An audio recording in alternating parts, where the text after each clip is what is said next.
Welcome to the Stories in EDU podcast, the show where we talk with real educators and hear their powerful impact. Their stories will grab you, inspire you, and show you the reach of the work we do. And now, the Bretzman Group presents your hosts, Josh Gauthier and Mandy Taylor. Hey, everybody, and welcome back to Stories in EDU. We are once again here to bring you a great story from an educator out there doing the work. First of all, I want to say hi to Mandy, my co-host. Mandy, how you doing tonight? I'm well, thank you so much. Excellent. I have a new microphone tonight, so I'm feeling very podcastery. I've found that a good microphone is worth its weight in how heavy it actually is. It feels very sophisticated, so. That's awesome. Well, I'm happy to have you again, my co-pilot. I don't know, it wouldn't be as fun without you here, so I'm glad you can join us again. And then we'd like to definitely celebrate our guest tonight, Leigh Anne. Leigh Anne, welcome to Stories in EDU. Thank you. I'm so excited to be here. And where do you come to us from, and what is it that you do? Okay, I am originally from Philadelphia, Pennsylvania, but I am teaching in Lebanon County, Pennsylvania. I am a high school special education teacher. I teach resource room language arts, grades 9 through 12 across all ability levels. And this is my 13th year doing this. I absolutely love what I do. Love it. Excellent. And can you pronounce your last name for everybody? Sure. It's Geib. Geib. All right. I would have gone deep, so I'm glad I have. It's funny. My maiden name is Scissoric, and more people, yeah, I know. more people Geib wrong. And I'm like, who was your reading teacher? I was like, I'm going to note that real quick because that's one of the little things I try to do that I'm trying to learn how to do. So I'm going to make some clever way of remembering that because that's not how I've been pronouncing it in my head since I've known you on Twitter. Oh, okay. Yeah. Oh, funny. So it's Geib. Geib. Yes. All right. Yes. Now that we have that out of the way, we are clear to launch. So Leigh Anne, you said you've been teaching for 13 years. Yes. And I'm sure along the way you've had numerous stories, but I was really interested in something that we were just talking about a little bit ago about some things that you're doing in your classroom. I think you used the term shift. You may have mentioned a name of somebody pretty awesome that that I know and I've gotten to meet before. I want to talk a little bit about what's been going on with that. So this summer, I had the opportunity to read the Shift This book by Joy Kirr. I really truly believe this is now going to be like that go-to book that I buy every first-year teacher, kind of, or maybe even fifth-year teacher. It is so beautifully written. And as I was reading Joy's work, I just felt so rejuvenated, so inspired. And I'm reading it in the summer where I'm supposed to be like, nice and relaxed. And I'm jotting down ideas, and I started blogging and thinking about different shifts that I can start making in my classroom and things that you can change. And she just reading everything that she has to say and hearing her experiences and talking with people we did some Twitter chats and a Voxer book study. I learned so much about myself that I didn't even realize. And it was just so inspiring to just see what other teachers were doing, hearing how they were doing it, what they wanted to change, how they felt, and having a lot of moments of going, oh, wow, or, oh, me too. And it was just so inspiring. So this year, I decided to just start shifting things like crazy. And I'm having a blast doing it. I found myself over Thanksgiving break actually missing my students and being like, okay, I want to go back. I have this idea, or we're going to try this. And we're just having so much fun. And it's not that we weren't having fun before, but I just feel like this particular text, for some reason, just kind of lit a fire under me. And I've been going with it, and I've been having so much fun. And it's been great to have Joy's encouragement. She comments on my blog posts, and she's taught me a lot on the way, and I'm eternally grateful. So we joke that eventually one day we'll meet and we will hug. And very Hallmark Channel-ish. But it's been wonderful. It's been such a wonderfully written book because it's just so real. It's so authentic. And she says the things that we have all been thinking at one time in our careers. So I appreciate it. I appreciate her. You know what?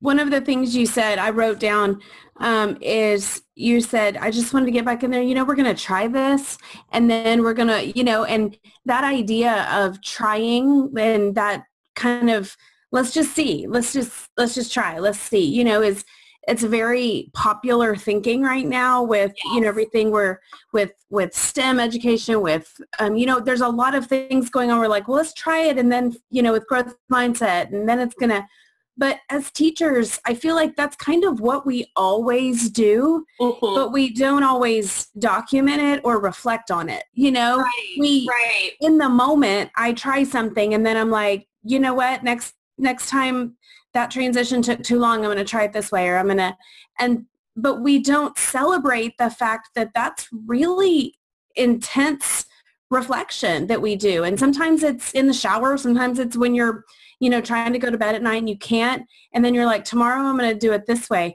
So when you read a book and someone gives you permission to do that, I think is kind of where I could be wrong, but you feel a little bit empowered and saying, these things I'm going to try they're part of they're intentional, and they're part of the craft of teaching. Not just, we're going to try it, it's actually more intentional to do something and try to improve it and try to, like you said, these little shifts.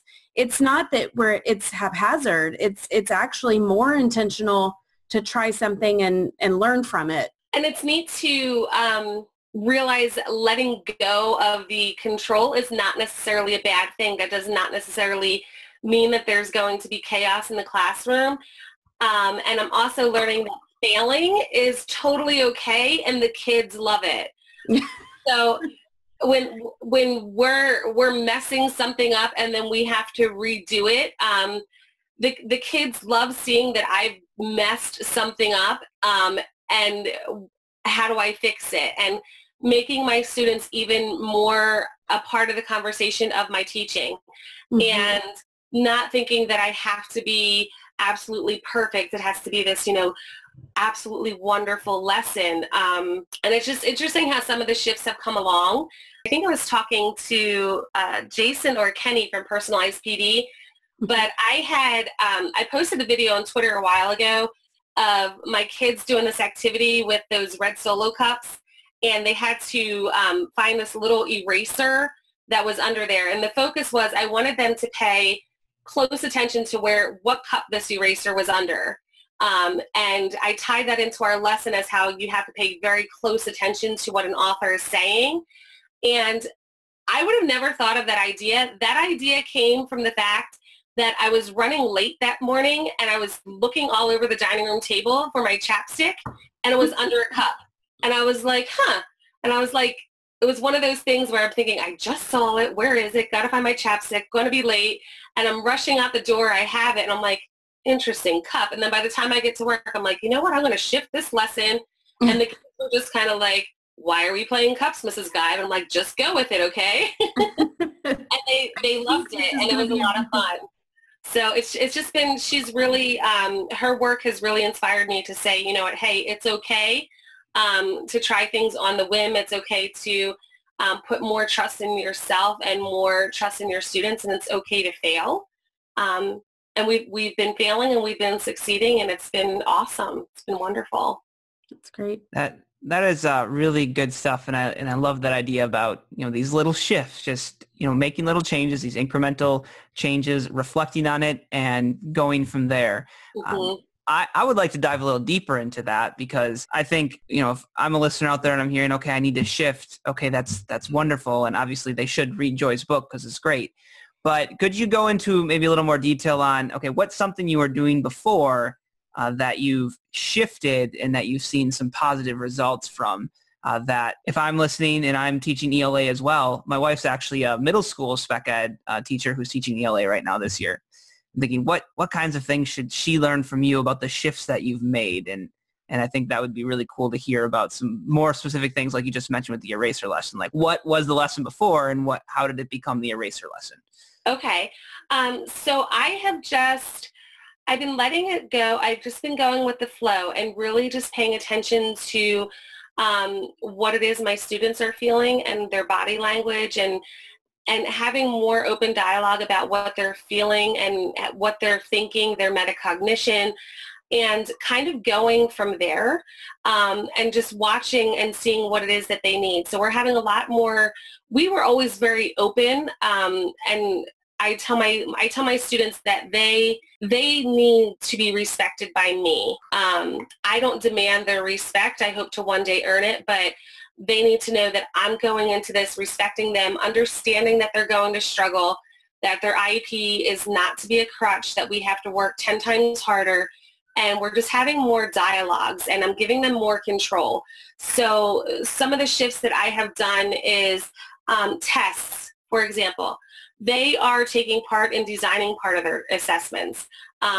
They have the option to always now do a project, and also know that there will always be a written component because, I mean, it's kind of mandated with their IEP. So I'm still assessing and progress monitoring based on the needs of their IEP because I have to. But when it comes to other things, if they want to do a visualization type thing to show that they understand something, like we're sketchnoting right now, I guess. So if they want to draw something to show that they understand a concept, we're doing that. Even the furniture in my classroom is completely set up by them.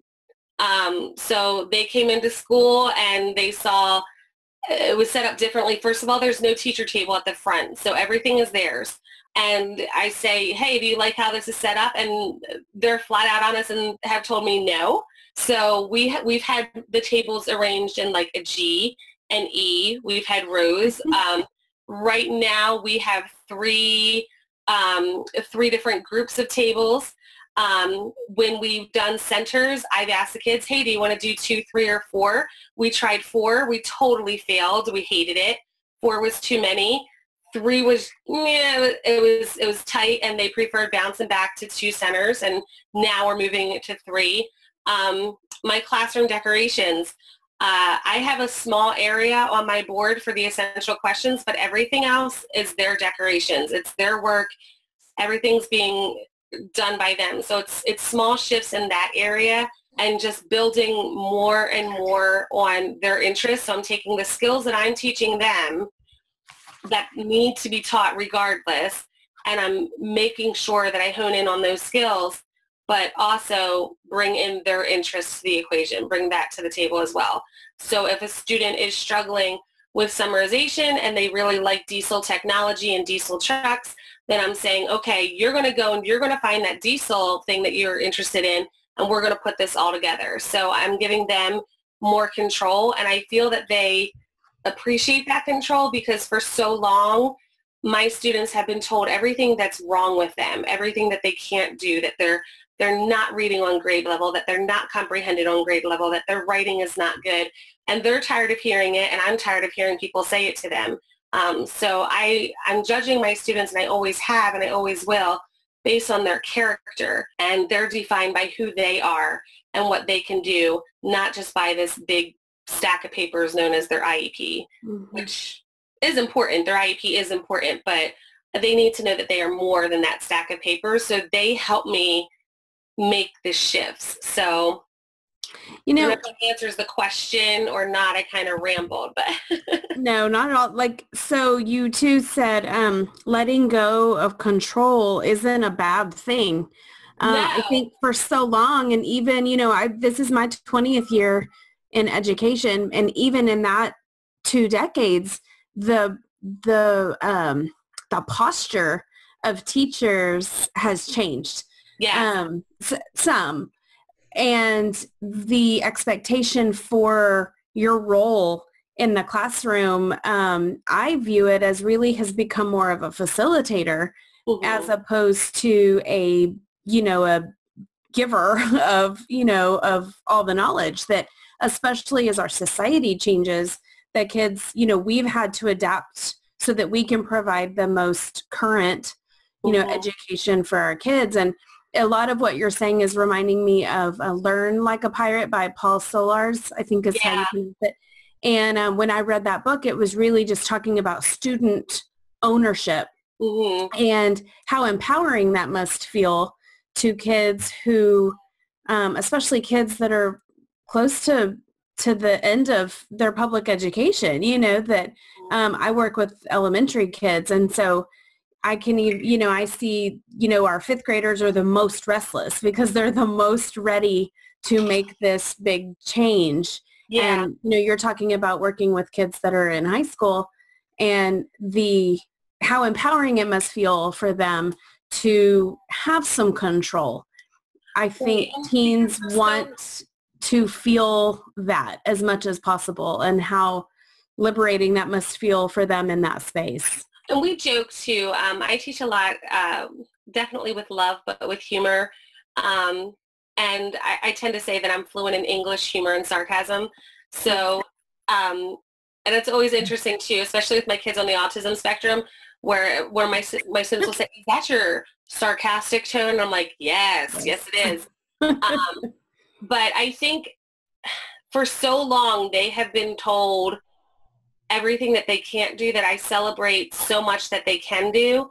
And we have I believe in brutal honesty. We have very honest conversations one-on-one.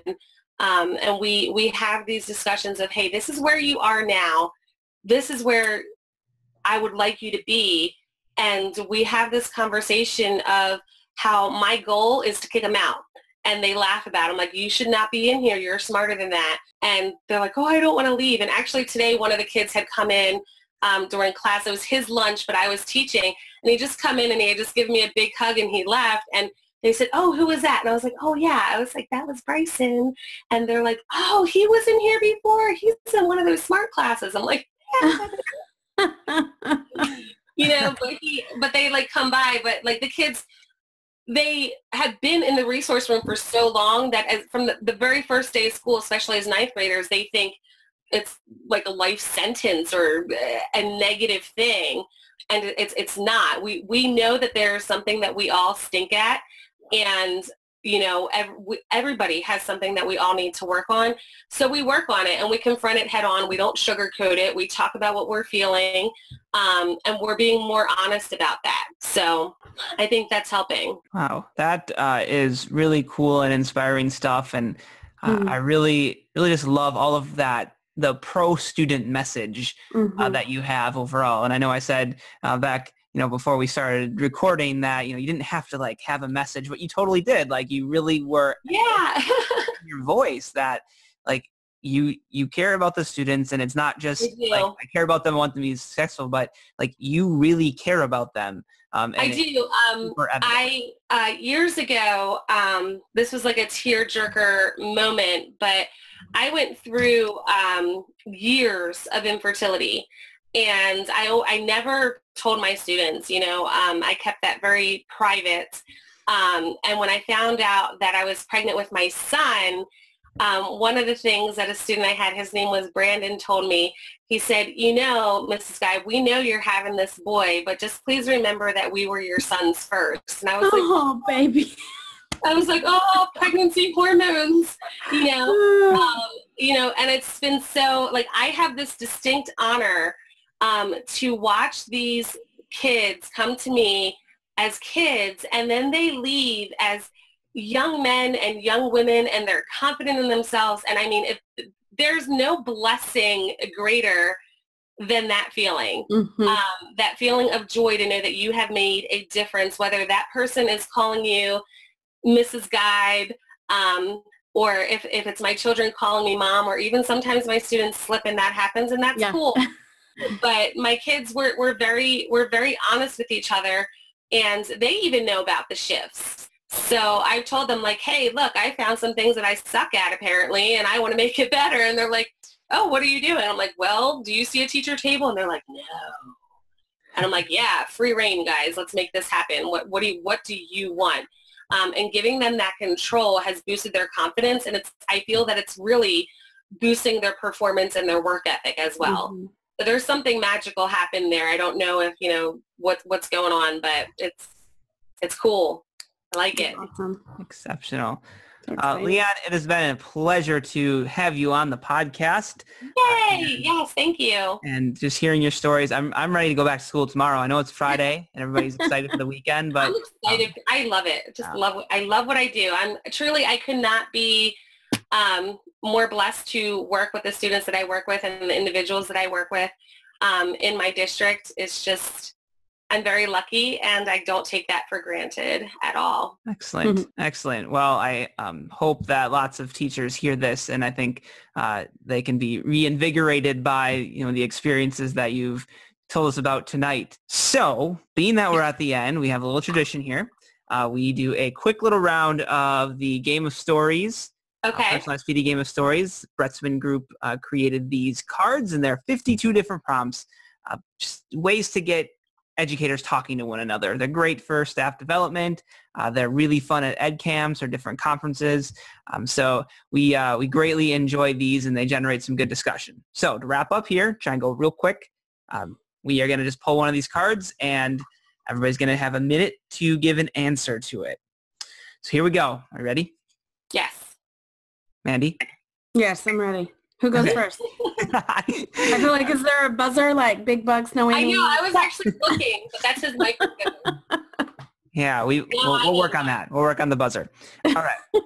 So it says celebrate the best and more. Tell a story about how you or other leaders share and celebrate the good stuff that happens in your class or school.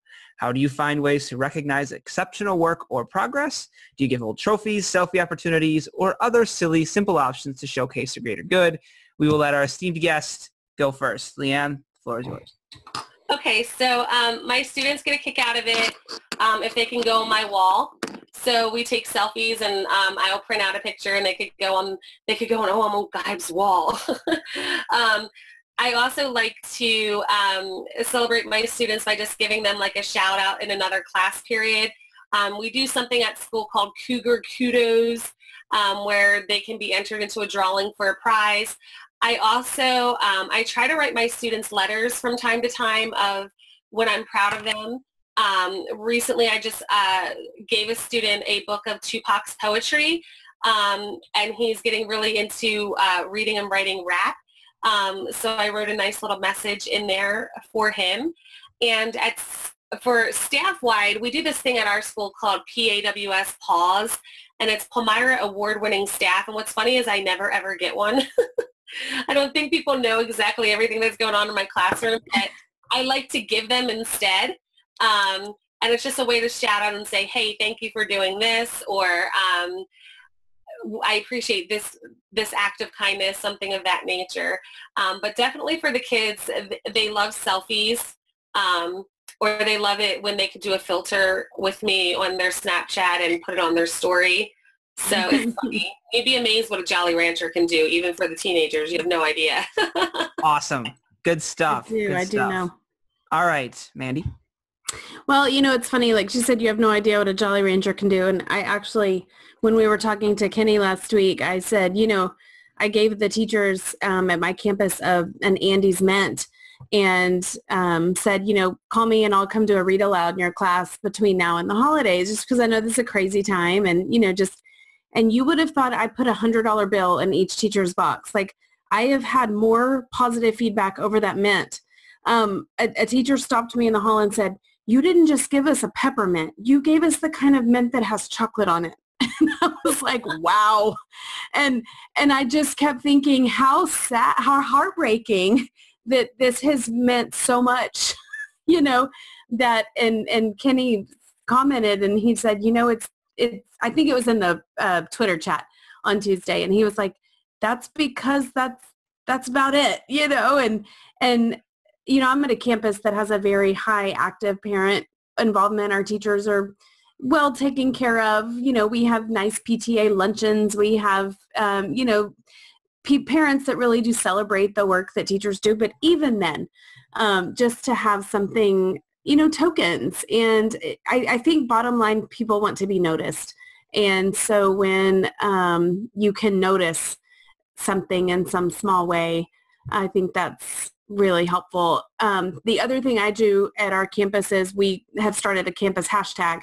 And so when I'm in classrooms, just classroom visits or anytime I'm in a room, I try to tweet out something that the kids are doing, that the teacher's doing, something, a special place in the room that's notable. And when we put it with that campus hashtag, then later that evening, I can go through and scroll and I'm like, oh, look, that teacher retweeted that. Look what's going on in second grade. Look what's going on in kindergarten. Look what's going on in fifth grade. And it's things really that teachers didn't really know was going on in each other's rooms because you're in your bubble. So it's just kind of a way to get a glimpse into what's going on outside of your four walls. Super cool. My story actually takes place in sequence probably a little before where you're at. So we're trying to get a school hashtag going right now. We started it in the spring last year as a part of our tech challenge and got it going. It was going okay, and then it kind of trickled down.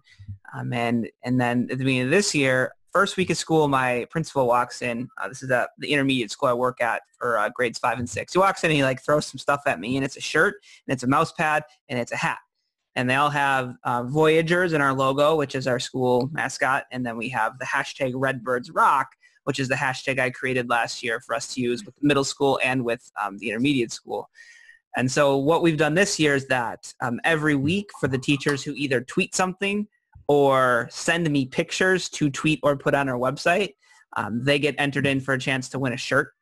Oh, that's a good idea. And then we just keep it rotating is not the right word, but if somebody already got one, they don't get another one. So kind of trickle down the list. So that's been a way to get more people sharing things that are happening. It just needs to be, it just needs to become bigger. And I'm trying to figure out how to pull the right strings to get more people on board.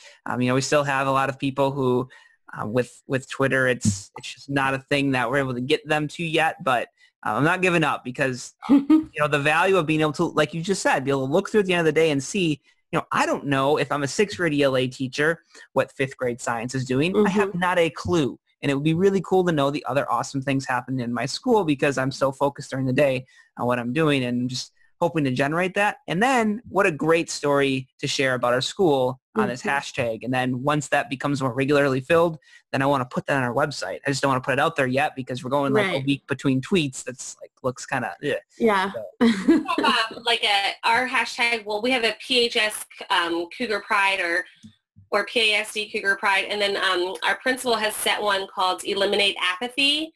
And the kids are using that hashtag and he's using it to send out a positive message. And then I made an Eliminate Apathy bulletin board in my classroom where the kids had to write down some ways to eliminate that apathy.